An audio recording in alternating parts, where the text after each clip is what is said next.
உடலும் சோலையாக ஆசை இருந்தால் நீந்தி வா.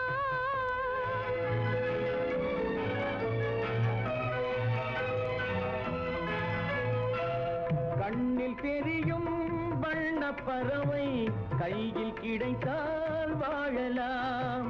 கருத்தில் வளரும் காதல் எண்ணம் கனிந்து வந்தால் வாழலாம். கண்ணியில்